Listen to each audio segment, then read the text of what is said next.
Trump ప్రభావము అనేక కోణాల్లో మనం చర్చిస్తూ వస్తున్నాం. ఇంకో ఆసక్తికరమైన కోణం ఏంటంటే ఇండియన్ రియల్ ఎస్టేట్ పైన ట్రంప్ ప్రభావం ఏముంటుంది అంటే ట్రంప్ కంపెనీ, ట్రంప్ టవర్స్ ప్రభావం కాదు నేను చెప్పేది, ట్రంప్ పాలసీస్ ప్రభావం. సో ట్రంప్ టవర్స్ ఇప్పటికే ఇండియాలో ఉంది, బొంబాయిలో ఉంది, ఈవెన్ హైదరాబాద్లో కూడా ట్రంప్ టవర్స్ ప్లాన్ చేస్తున్నారని అంటున్నారు. కానీ ట్రంప్ ఎకనామిక్ పాలసీసు, ట్రంప్ అనుసరిస్తున్న వీసా పాలసీసు, ట్రంప్ అడ్మినిస్ట్రేషన్ అనుసరిస్తున్న విధానాల వల్ల ఇండియాలో రియల్ ఎస్టేట్ ఏదైనా ఇన్ఫ్లుయెన్స్ అవుతుందా? ఇది చెప్పే ముందు రియల్ ఎస్టేట్ గురించి ఎందుకు మాట్లాడాల్సి వస్తుంది అంటే కారణం ఏంటంటే ఇండియన్ ఎకానమీలో real estate accounts for 7 to 9% of India GDP. మన దేశ జీడిపిలో 7 to 9 నుంచి 9%, 7 to 9% ఈ రియల్ ఎస్టేట్ రంగం. ఎందుకంటే రియల్ ఎస్టేట్ అంటే కేవలం ఒక ల్యాండ్ కాదు.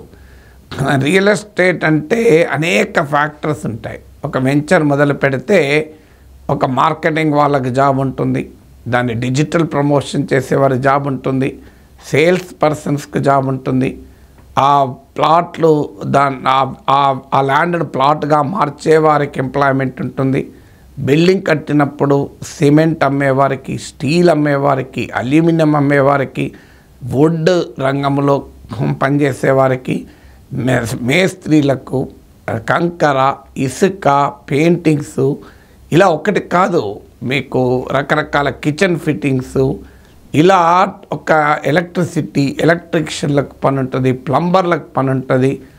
ఆఖరికి ఇల్లంతా పూర్తయి గృహప్రవేశం చేసుకుంటే ఆ రోజు క్యాటరింగ్ వాళ్ళకు కూడా ఎంప్లాయ్మెంట్ దొరుకుతుంది.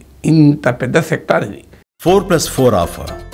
మొదటిసారిగా కంట్రీ డిలైట్ పాలని 4 రోజులు ఆర్డర్ చేసిన వాళ్ళకి మరో 4 రోజులు ఫ్రీ. ఇంకెందుకు ఆలస్యం, యాప్ని డౌన్లోడ్ చేసుకోండి. Download the country delight app now. అందుకే ఇది 7 to 9% ఆఫ్ జీడిపి.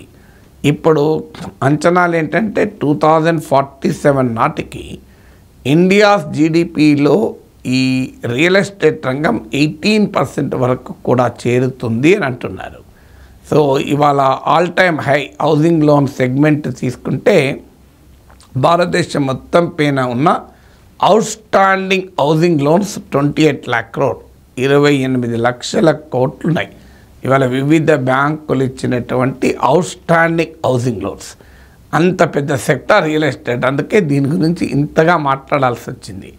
సో ఈ రంగంలో ట్రంప్ ప్రభావం ఏముంటుంది అంటే మనకు అర్థం కావాల్సింది ప్రధానంగా ఎన్ఆర్ఐలు ఏ రకమైన పాత్ర ఇండియన్ ఎకానమీలో పోషిస్తారు.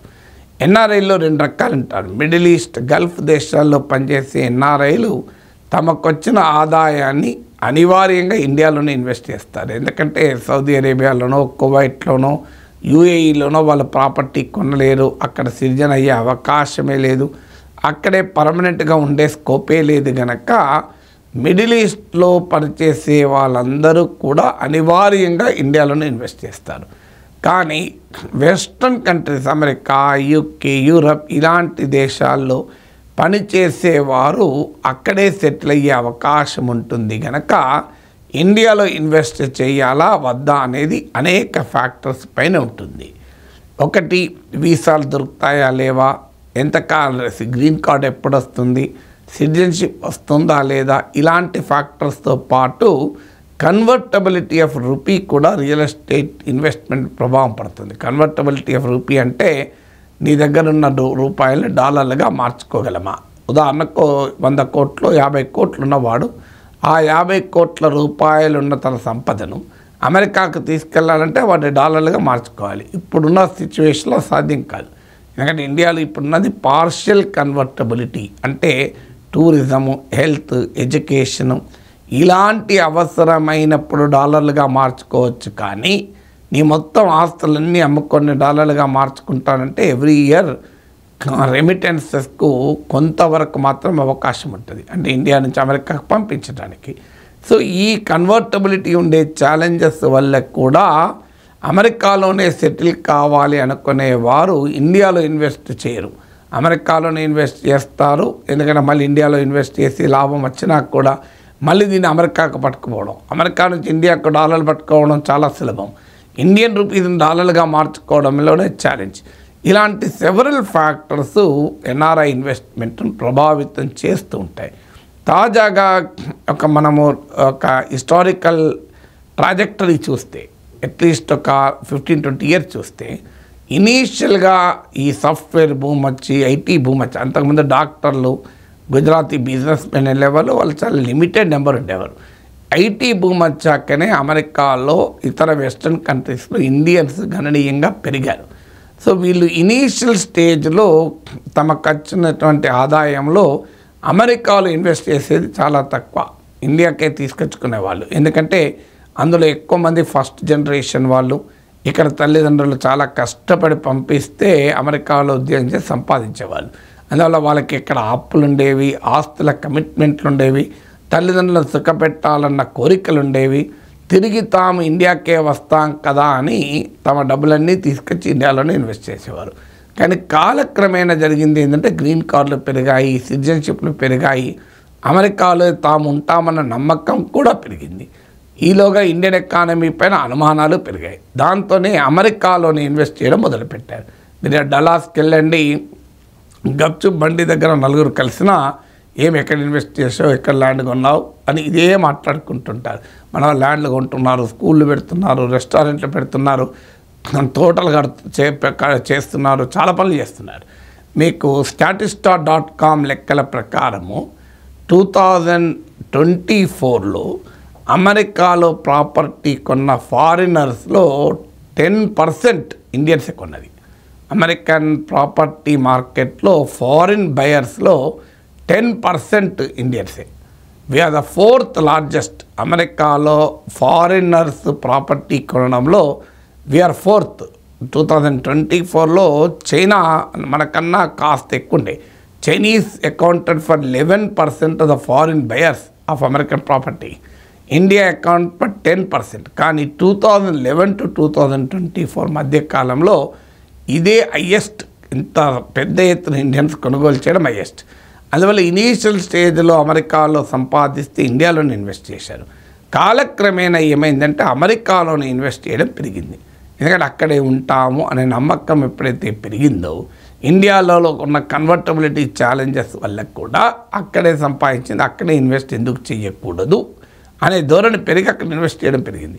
కానీ ఇప్పుడు సిరీస్ ఆఫ్ పాలసీ చేంజెస్ వస్తున్నాయి. Already Trump birth right citizenship రద్దు చేశాడు. ఇదివరకు తాము అక్కడే ఉంటామన్న నమ్మకానికి మూలం ఏంటంటే తాము H1B వీసా మీద ఉన్న తమకు పుట్టిన పిల్లలు సిటిజన్స్ అవుతారు కనుక కనీసం వాళ్ళు అడల్ట్ అయినాకైనా తమకు వీసా తమకు సిటిజన్షిప్ ప్రాసెస్ చేస్తారని. సో ఇప్పుడు ఆ బర్త్ రైట్ సిటిజన్షిప్ తీసేస్తున్నాడు ట్రంప్. తర్వాత యాంటీ ఇమిగ్రెంట్ టెండెన్సీ పెరిగిపోతుంది. మేక్ అమెరికా గ్రేట్ అగైన్ అనే ధోరణి పెరుగుతుంది. కోర్స్ ఇది ట్రంప్ అధికారం 4 ఏళ్ళకి ఉంటుందా ఈ మ్యాడ్నెస్, తర్వాత పోతుందా, లేదా ఈ ట్రంప్ విధానాలు అనేది అమెరికన్ డెమోక్రసీలో మెయిన్ స్ట్రీమ్ అవుతా, ఇవన్నీ క్వశ్చన్స్ ఉన్నాయి. ఇప్పుడు H1B వీసాల పైన రెస్ట్రిక్షన్స్ పెడతామంటున్నారు. H1B వీసా ప్రోగ్రాంలో 72% లాభపడ్డది ఇండియన్సే. అందువల్ల ఈ కన్ఫ్యూజన్ ఉంది కనుక తిరిగి ఇండియాలో ఇన్వెస్ట్ చేయాలన్న ఆలోచన పెరిగే అవకాశం ఉంది.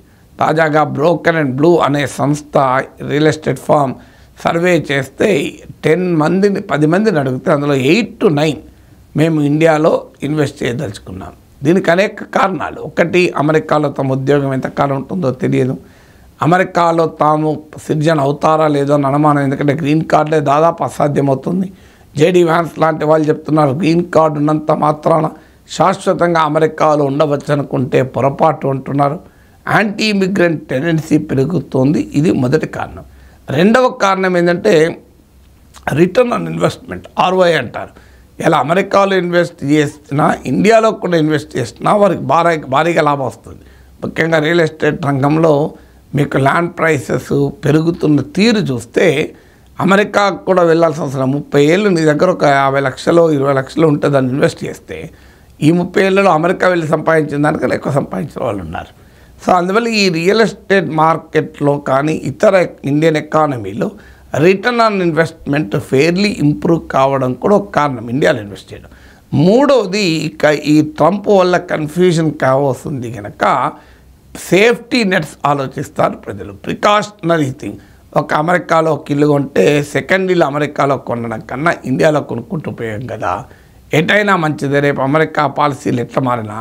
అయితే అమెరికాలో ఇన్వెస్ట్ చేస్తానికి ఒక అట్రాక్షన్ ఏంటంటే, అమెరికాలో ప్రాపర్టీ కొనడానికి అమ్మటానికి నువ్వు సిటిజన్ కావాల్సిన అవసరం లేదు. సిటిజన్ కాకపోయినా అమెరికాలో ప్రాపర్టీ ఓన్ చేసుకోవచ్చు, కొనొచ్చు, అమ్మచ్చు. కనుక ఏం సిటిజన్ రాకపోతే ఏంది, అలాగే అది అమెరికన్ ఎకానమీ ఆకర్షణీయంగా ఉన్నంత కాలం ఉపయోగం కదా అని. ఎందుకంటే ఇన్వెస్ట్మెంట్ డిసిషన్స్ అనేది కీలకంగా 2 ఫ్యాక్టర్స్ పైన ప్రభావం చూపుతాయి. ఒకటి అప్రిసియేషన్, 2 ట్యాక్సెస్. అంటే ఒక దగ్గర ఇన్వెస్ట్ చేస్తే ట్యాక్స్ ఎలా ఉంటుంది అన్నది చూసి ఇన్వెస్ట్ చేస్తాను, లేదంటే నేను ఒక ఇన్వెస్ట్ చేస్తే నాకు ఎంత అప్రిసియేషన్ వస్తుంది. అలాగే అది American economy promises these 2 things. ఒకటి lower taxation, higher rate of return investment వస్తే ఈ వీసాలు వీటితో సంబంధం ఏముంది, anybody can invest and get money back కదా అనే ధోరణి కూడా పెరుగుతుంది. అందువల్ల యాజ్ ఆఫ్ టుడే ట్రంప్ రావడంతో ఇండియన్ రియల్ ఎస్టేట్ కంప్లీట్గా దెబ్బతింటుందనో కంప్లీట్గా పైకి లేస్తుందనో కంక్లూషన్ రాలేదు. కానీ ఓవరాల్గా యూఎస్ ప్లస్ స్ట్రాటజీ అనుసరించే అవకాశం ఉంది. అంటే అమెరికాలో కూడా పెట్టుబడి పెడుతూ ఇండియాలో కూడా పెట్టుబడి పెట్టే వారి సంఖ్య పెరుగుతుంది. అయితే అమెరికన్ జాబ్ మార్కెట్ ఇండియన్స్కి ఎంత అవకాశం ఇస్తుంది అనేది ట్రంప్ యుగంలో క్వశ్చన్ మార్కే. ఆ ఛాలెంజ్ అయితే ఖచ్చితంగా ఉంది. బట్ ఒక మిక్స్డ్ సిగ్నల్స్ కనబడుతున్నాయి. ట్రంప్ పాలసీస్ వల్ల ఇండియాలో రియల్ ఎస్టేట్ పెరుగుతుందా లేదా అనే ప్రశ్నకు రిప్లై మాత్రం మిక్స్డ్ సిగ్నల్స్ కనబడుతున్నాయి.